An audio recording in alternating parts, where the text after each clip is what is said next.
can hear you. All right. There you go. We're already being recorded. Let me put up the screen then. There we go. Any more sound?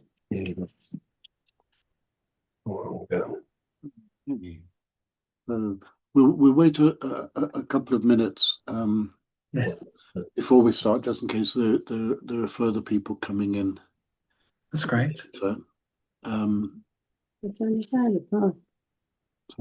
for the sake of the recording, once Father Ryan started, if you wouldn't mind muting, because that'll just help the sound be clearer.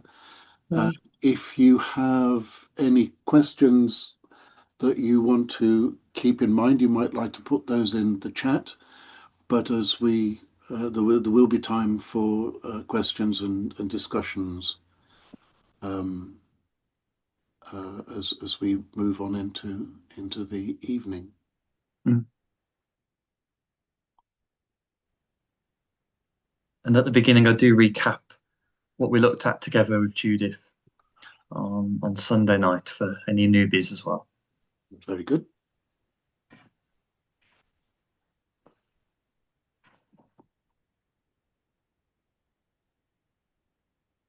I did just check while we're waiting.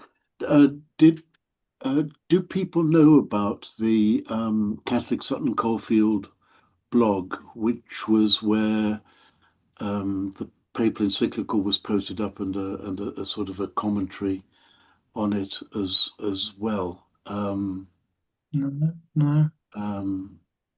I will. I don't think I can put in. Oh, I can.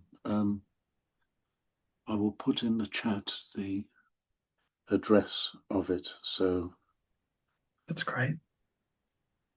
if if I can find it, the wonders of. Is it your commentary or is it? No, I edited it very slightly, but it's from people much more erudite than me. No.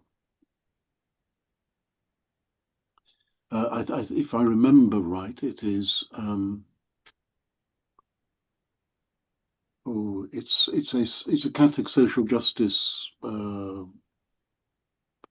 institute in the United States, I think Hey. that put it out. Here we go.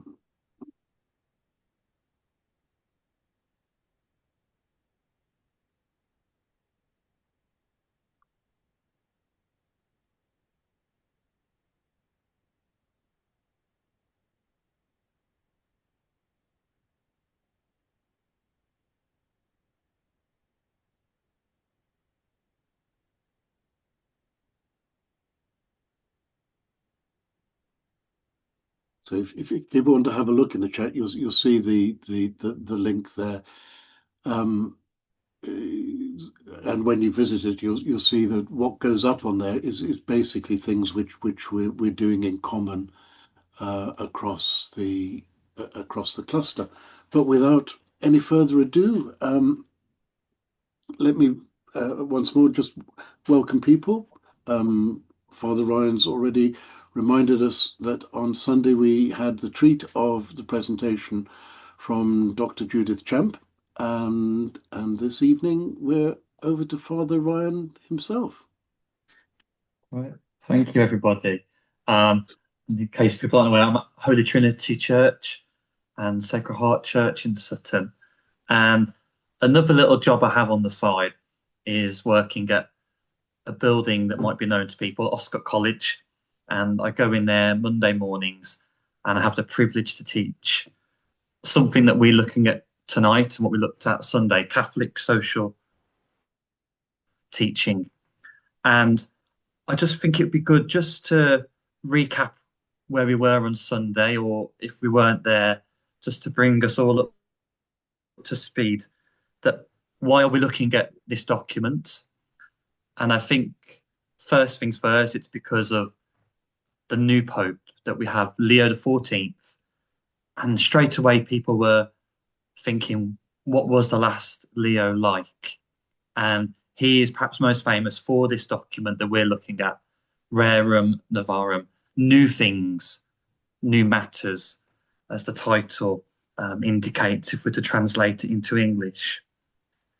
And these new things that Leo the 13th was looking at are still impacting us today in different ways. And Dr. Judith shared some some of the themes, particularly the impact of industrialization and how that actually had a big challenge in the life of the family, how to be a family, how to manage and redefine the roles within the family against the challenge of work and conditions of work. And just to start out by saying, Leo the 13th in 1891, when this document came out, he was looking at the new things of his time.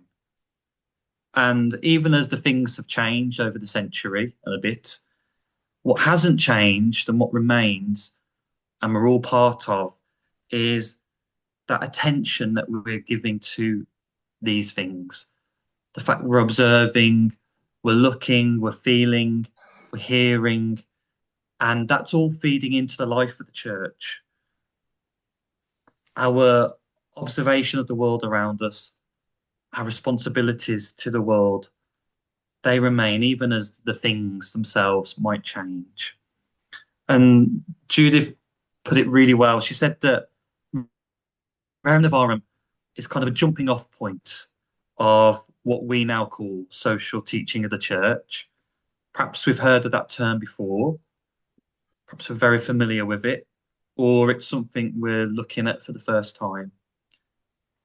But it's essentially everything we say about the human person in their social relations, in the world that they are part of. It's everything we have to say about that. So it's no small or minor topic. And it is very much a jumping off point.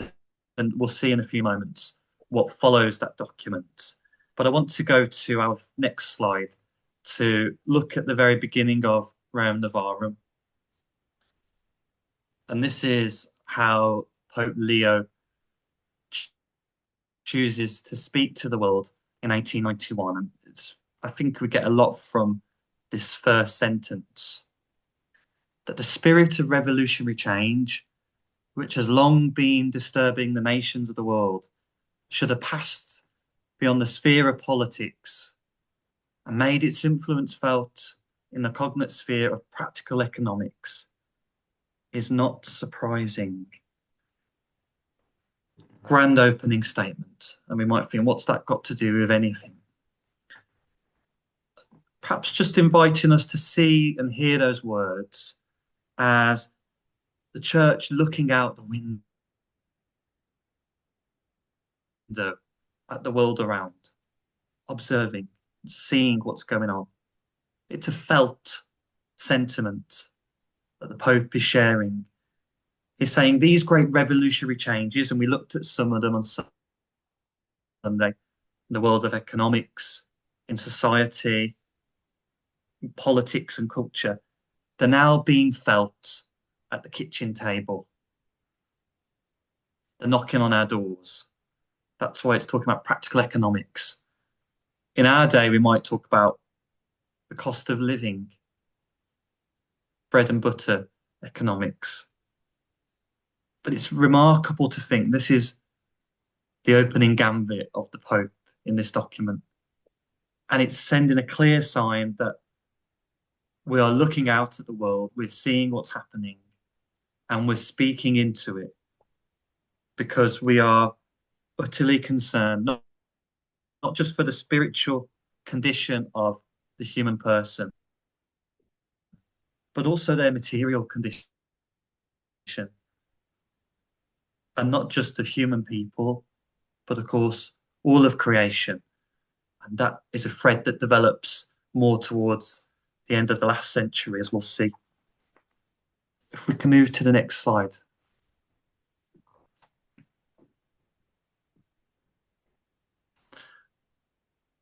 Don't panic when we see this table.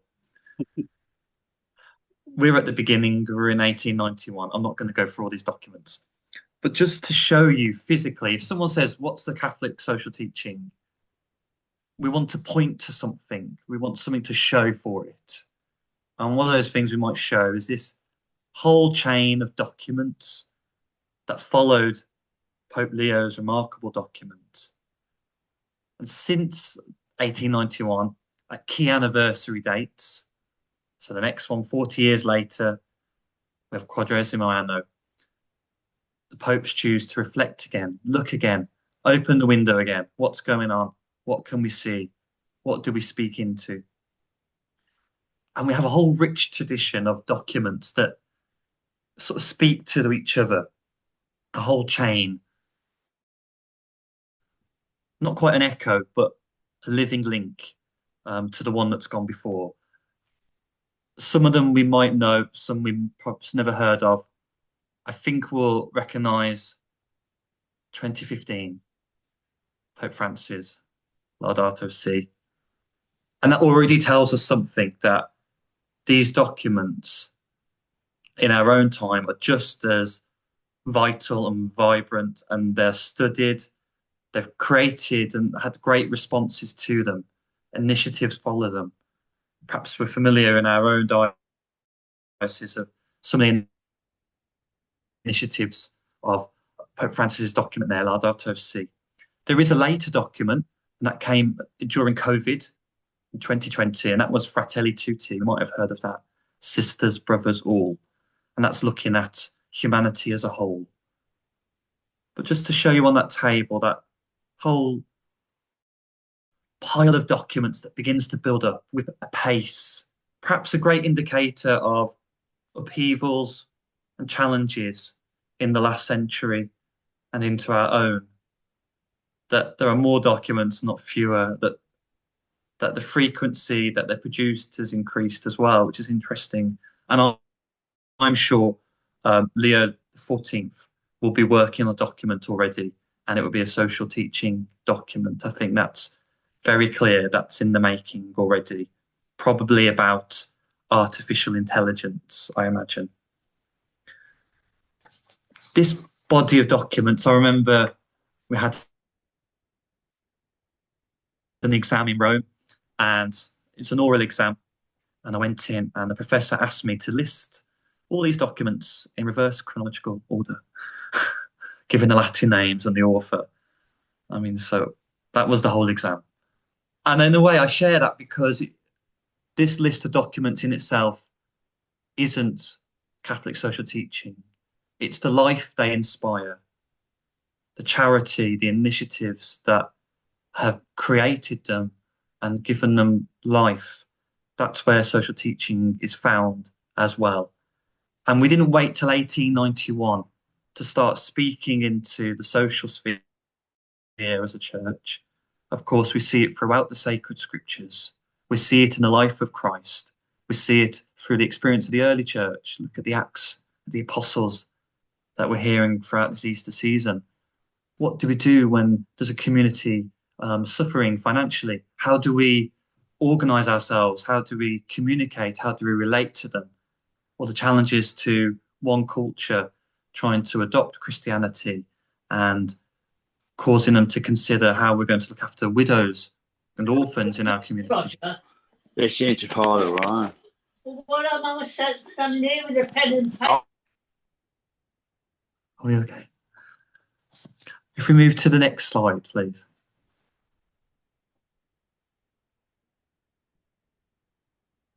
So we looked at a document chain that we're seeing. And now just to give another example, what begins to happen after Rerum Novarum, slowly, we see this thing called Catholic social teaching taking shape in the whole structure of the church. One way has been through pontifical councils. And we used to have something called the Pontifical Council for Justice and Peace. And that was back in the 50s. Seminaries where they trained priests and deacons, they began to teach social morals, which included this whole new body of teaching.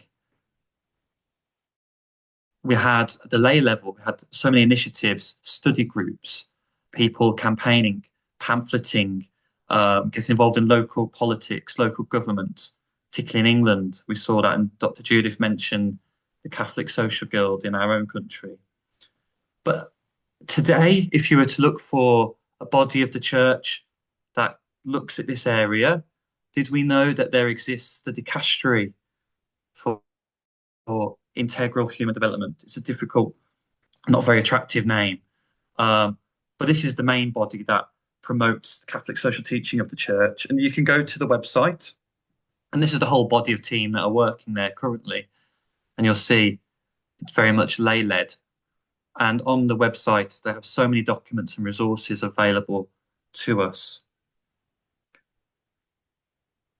But also, again, it's not only at the level of institutions and documents. And if we move to the next slide, we'll get to the beating heart of Catholic social teaching as Leo saw it. This is paragraph 30. The common mother, the church, of rich and poor, has aroused everywhere the heroism of charity, and has established congregations of religious and many other useful institutions for help and mercy. We continue further on. No human expedients will ever make up for the devotedness and self-sacrifice of Christian charity. Charity as a virtue pertains to the church. The beating heart of Catholic social teaching is people up and down parishes, communities across the globe, trying to respond to this call to the virtue of charity. This is where it happens. It's where it takes place. And the church in this time, in 1891, what we're observing in our own country is that other bodies are trying to establish support, welfare states, hospitals, charities, schools, to respond to the needs of their societies and communities. But the church is saying, we will never be substituted. There's always a need for charity. There's always a need for mercy. And that call remains. And that we can't be replaced by a state body. Even if at times we think it would be easier if the state did everything. That's not the answer, because there's always the call for the virtue of charity. And that's for all of us. If we move to the next slide, please. What's going on? What's happening in all of this? Documents, institutions, people trying to respond to charity on the ground. What we have a tension, and there's always been a tension in the life of the church in this area. One is an escapism from the world, where we distance ourselves from our earthly civic duties. But that's not religious enough. That's not to do with the soul. That's not spiritual. That's outside of the church's area. That's one characterization of that escapism. We're all about the world to come. On the other side is a social activism where we are so concerned and caught up in all that this wonderful globe and world has to offer, and in trying to better this place for the time we're here, that we do lose sight of the role of Christ and in the coming of the kingdom of Christ and the heavenly city that we are striving towards. Between these extremes, there's the happy middle that most of us are trying to find our place in, trying to respond to call to charity in the world around us, that by being committed to charity, we're following the call of Christ. And it's not an activism, and it's not escapism either, but it's a response to the call of Christ. And the church is encouraging us to study about it, not just to do things. And I think that can be a risk for all of us, that we want to do things, of course, and to make a difference. But the body of the social teaching of the church which takes time to sit and read and study, but they're important because that helps us to reflect on what we do and why we do what we do. And that goes with our activity as well. And that's really important. And occasions like this give us that opportunity to do just that. And then we're going to look at another extract now from the document. And I was trying to think of one particular theme in Leo XIII's document that might ring true, speak volumes these many years later in our own day. And there are quite a few examples we could have looked at, I think, about the life of the family that Dr. Judith was sharing with us about. The area that came up for me, it's later in the document, and a lot of it's about work, as we know, and the conditions of work. And perhaps it says a lot about me, but I wanted to know about rest and putting down tools and not working. It must be a priestly thing. And this document, this paragraph, I found really interesting because it talks about the value of not working, the value of rest. And let's hear a bit of this document. It is neither just nor human, so to grind men down with excessive labour as to stupefy their minds and wear out their bodies. Man's powers, like his general nature, are limited, and beyond these limits he cannot go. Daily labour, therefore, should be so regulated as not to be protracted over long hours than strength admits. In all agreements between masters and work people, there is always the condition expressed or understood that there should be allowed proper rest for soul and body. As Judith mentioned last time, the language of this document, we just note and observe it. We've moved a long way from some of these descriptions. It's very much them and us, masters and work people. We wouldn't use that language now, of course, and it does presume men are the main workers.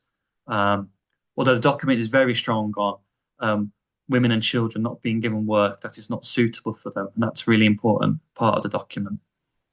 But what we're looking at a bit tonight is the right to be allowed proper rest.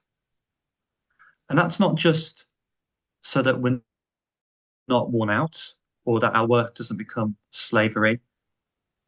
It's also because of that link to the family, that to have the energy and the effort to have a decent family life, not to always be drained and tired. And in this document, it's very clear, having time off work so we can practice religion. And again, the church doesn't just talk about going to church, but to practice religion in all its forms, all religious freedom, and the right to leisure, the right to be able to use our resources, to develop the culture, and to be engaging in that entertainment, that we are made for more than work alone. It's so important to hear that. And think of the wonderful tradition we have in our scripture, looking at the idea of Sabbath rest. It's a wealth of tradition there. And for many people, of course, in our own day, that Sabbath rest might be a Tuesday or a Wednesday. We think of people who are working night shifts. And what inspired me in choosing this paragraph for a reflection on this document in our own day, it's all the challenges of work, particularly after COVID, and what we're doing now as work at home does impact and can impact on that balance that people would like to have in their home life. How do you distinguish and separate work from home when home is in the workplace or workplace is in the home? It has become a problem again in our own day. How do you manage and balance the family life when work calls us in the same room? And just a final thought on that area of the document about rest and why I think it's a little nugget in this document we could take up in our own time. There's a new development in the EU actually, and it's looking at establishing a right to disconnect. That because so much of our life is about being connected and people being in touch 24 hours, including work, how can we have protected time, a right to disconnect, to not be available, and to think how we might have a voice in that area? We might be able to say, actually, we should encourage this right to disconnect, the right to have protected time for family life, for our flourishing, to practice religion, and the right to leisure. And think how those areas will benefit the whole common life of our community. And just finally, I know I've said lots of things here, and these are all just points to ponder and to spark off ideas and interest. But I just thought it was really curious that the last Pope chose the name Francis, recalling Francis's dream in Assisi to rebuild my church. Words of the Lord, rebuild my church, Francis. And then what Francis tried to do, particularly with Vatican finances, restructuring the Curia. And now we have a Leo, and we've been looking at Rerum Novarum. Leo wanting perhaps continuing rebuilding of the church, but having a bigger responsibility than that to help in the rebuilding, reconstruction of the world for the service of God and humanity. And I'm conscious of time, so I'll finish there, and hopefully there's some questions or comments, challenges, and so forth. So I'll open the floor. Thank you.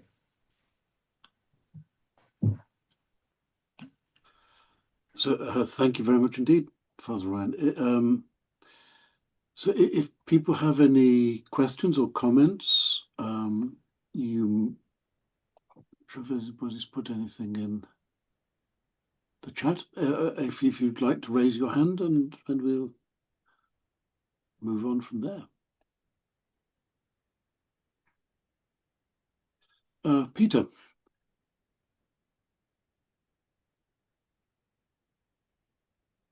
Thanks, Father. Thank you very much, Father Ryan. That was great. I just wanted to mention that I'm involved as a volunteer with CAFOD Birmingham, and people may not be aware that CAFOD has produced a lot of material on Catholic social teaching, and for at least 2 years now, the team of volunteers in the diocese, who are the schools volunteers, have been going into very many of the schools in the diocese and doing workshops and delivering assemblies on the theme of Catholic social teaching. It's been really well received, and many teachers have said to us that they now understand what CST, what the principles are, because the way in which these workshops have been designed is that they're done for all levels, from the very youngest children all the way through. So it's very accessible, and people can look that up on the CAFOD website. It's written in very accessible language, and it's been really very well received by the children, and has led to all sorts of actions which are tied in with their Live Simply initiatives and things like that. So I thought I would just pass that on, because they're very, very readable, the documents that are there. Thank you. Yeah, it certainly is a great resource that's there. Well, there are thousands, literally thousands of children in the diocese who have experienced some of these workshops and assemblies and so on. So. Mm-hmm. Thank you, Peter. And I think that's important to say, that I think for most of us, if we went to Catholic schools, we wouldn't have had the experience that children now have in our schools, where very true. This material, Catholic social teaching, it's embedded in the curriculum now. through from reception to year 13. Indeed, yeah. Wasn't in my day. So that's how things eventually do come down to the ground level.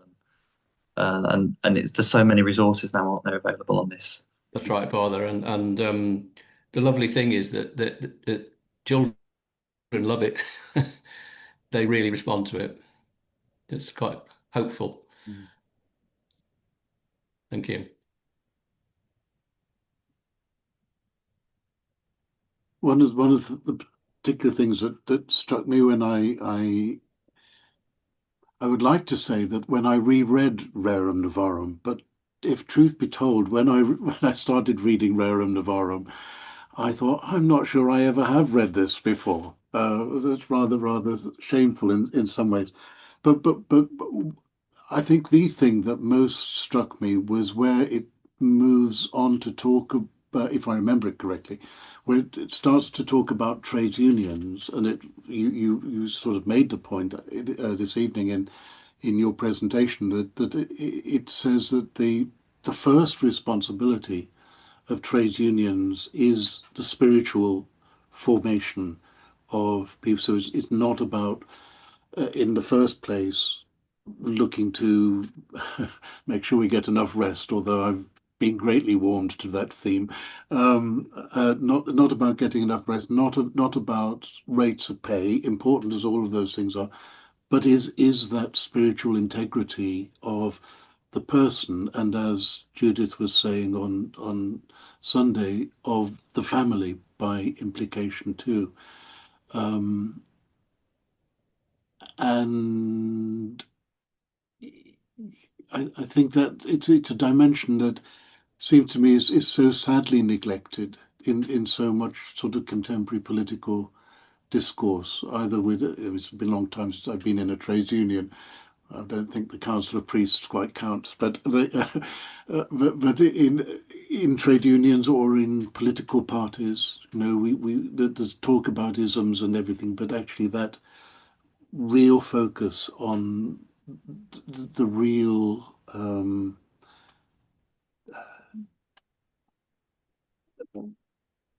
integrity of how people are living is just so often neglected. Sue has written in the chat, I wonder about the tension between relying on secular or legislative edict as opposed to engaging with scripture regarding justice. Yeah. Yeah, really difficult. I remember 'cause I got to work on this sort of area, looking at how we do what we do, think of our charity initiatives across the diocese, different homes we've had, or kind of support places we've got, like Tabor House or the Sanctuary, lots of initiatives we've got. But they've all got to meet the challenges and requirements of the law of the land as well. And sometimes there will be conflict there, because what comes first for us would be practical aid and support to people who might not yet be processed, for want of a better term, or recognised by the law of the land. So the call of charity is always higher, and then we then wait for them to be recognised officially, and we support them in that kind of area. But there's always been that tension there. But we have the person in front of us, and the call to meet kind of immediate needs really is what drives us first. And then don't forget that a lot of our work can be prophetic and can help inspire changes in law. Think of the anti-slavery movement, that we can have that role in a campaigning sense, or showing alternative ways of responding to problems that we're facing. And I think Rerum Novarum shows, another document shows that the state has a role, but it doesn't have the full role or responsibility. And perhaps in our own time, we kind of look to the law of the land to give us more than it needs to, and there'll always be a space for charity. I think that's how I'd answer that. It's a brilliant question.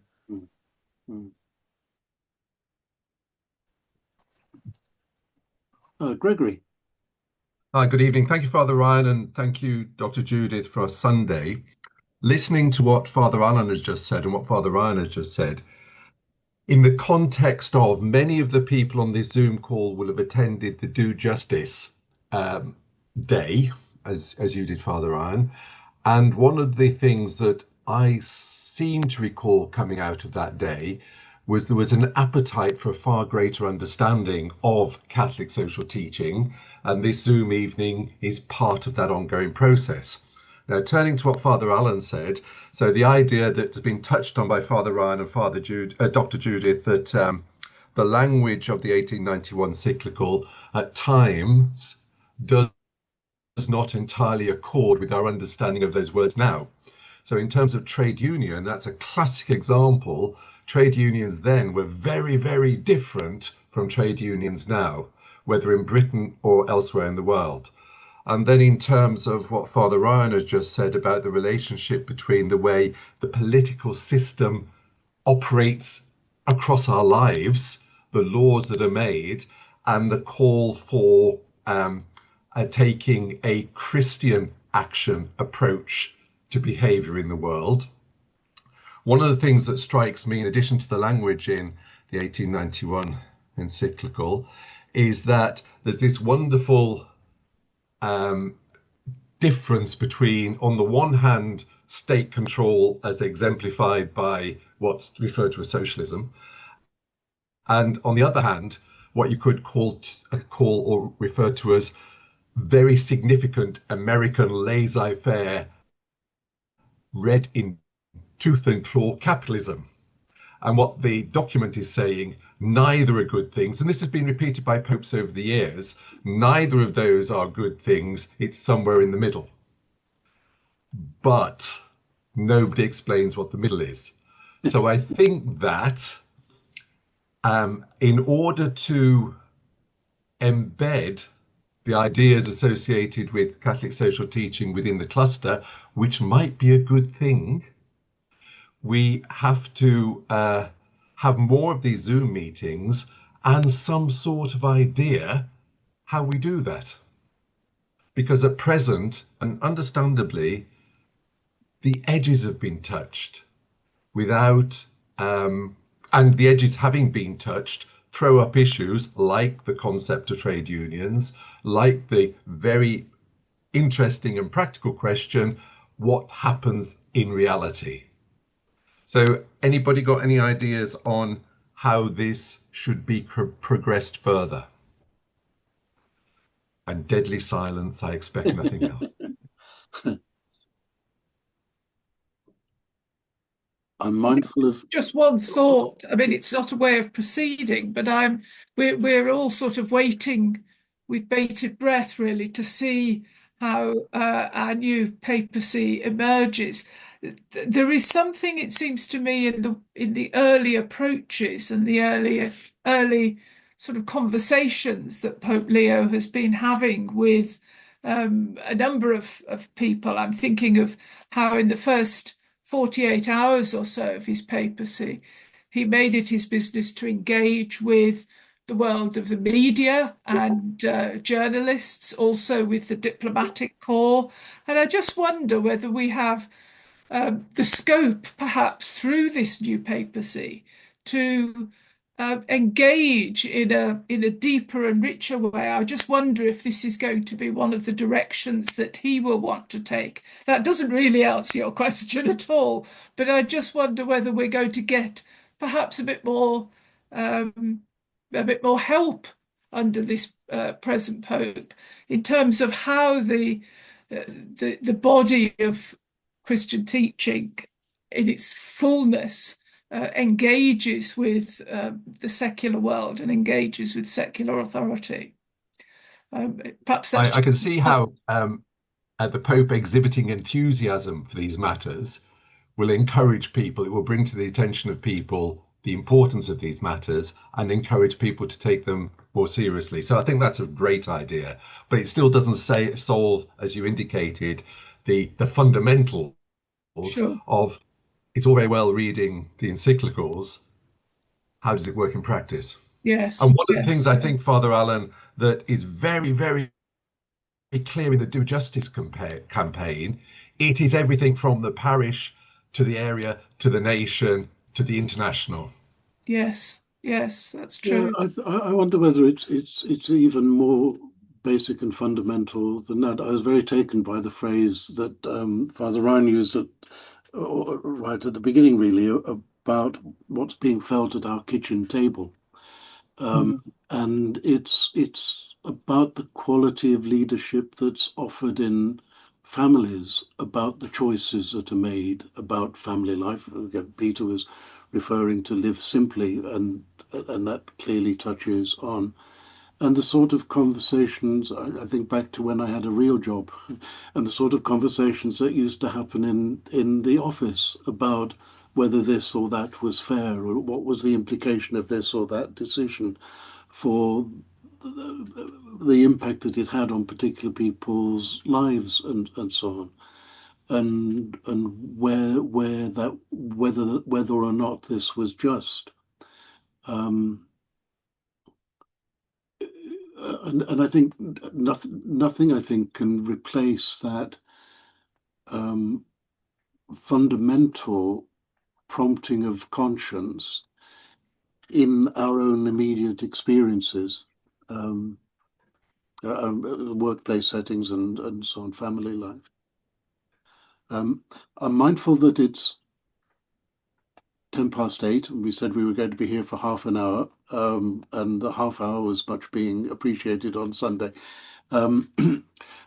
Also, though, let me remind of one forum where some of these things might be able to continue to be discussed, which is at the next open forum for the cluster on the 29th of June.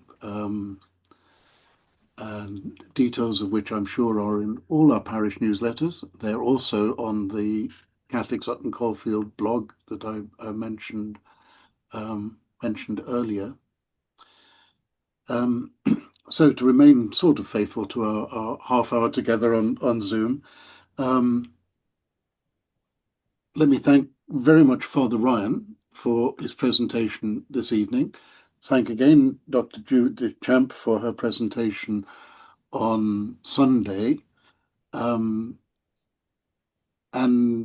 just echoing really what Gregory was saying, that these sort of events have a real opportunity for more conveniently, perhaps, bringing us together to discuss different things. So please do talk about that in your parish community, as well as making the most of the opportunity to speak across our parish communities on the 29th of June. So thank you, one and all. Thank you. Thank you, Father. Thanks, everybody. Look forward to Bye. seeing you Thank all you. soon. Really interesting. Thanks a lot. God Have bless. a good evening. Thank you. Thank you.